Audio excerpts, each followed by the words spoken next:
What do I do when I'm broken? When I'm broken, I relish it. That's what I'm gonna do. I'm gonna use it. Because if I'm broken, then I just found my limitations. And until I know what my limitations are, how can I push them? How can I get better? But once I see it, once I feel it, once I see where I was broken, then I can attack that weakness. I can fill in that gap.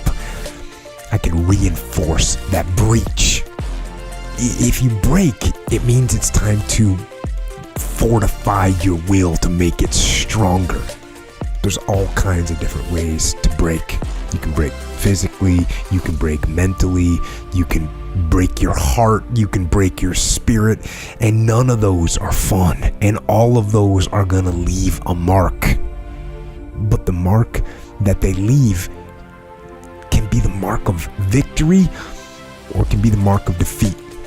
Because every time you break, and in every way that you break, while it's a chance, it's definitely a chance for you to give up and for you to just to fall apart. But there's also opportunity. There's opportunity to get stronger and get smarter and get faster and get tougher and get more stable and get more resilient and get better. When you break, you have the opportunity to show the world, the whole world, what you are really made of. So if you break, if you break, the fight isn't over. In fact, if you break, the fight is just beginning. And as you crawl up and out of that dismal and wretched place, you're covered in blood and sweat and dirt and filth as you rise above what you were.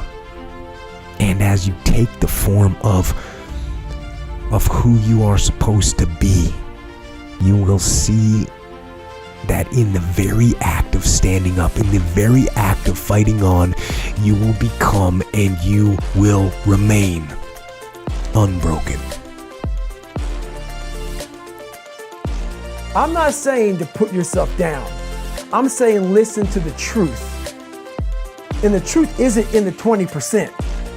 The truth is in this other part of your brain saying, look, man, you're wasting a bunch of percentage here. We have 80 more percent that we're not tapping into, because in this other 80% is suffering, pain, failure, self-doubt, darkness, and then a whole bunch of light. But to get to this light, you gotta go through all of this shit. So a lot of us know that. I can get over here, but over here, man, this is much better, because I gotta go through this journey that is not fun. This from 20 to 100%, this shit in between is not fun. So we decide to live over here. So everybody goes, how do you do that? You know exactly how to do that. You know exactly, it's not a magic trick. There's nothing I talk about in that book that's a magic trick. It's all back down to a very primitive mindset of we just have to do. It's like breathing. Breathing becomes normal. Like we don't know that we're doing it. That's how you have to live your life. When that alarm clock goes off at 4 or 5 in the morning, your mind says no. You just say, this is what we do. It's what we do now. Because to get to where you want to go, the amount of pain involved, I'm not saying physical, I'm not saying you got to break yourself off. The amount of mental pain of how many times you're going to have to do something that you don't want to do to get to where you want to go is going to be, there's going to be more times you do something that you don't want to do than you are going to want to do it. And that's your new norm. So then it's like breathing. And then once you do this over and over and over again, it becomes like breathing. I don't want to live this lifestyle, but to get to the other side of this, I have to.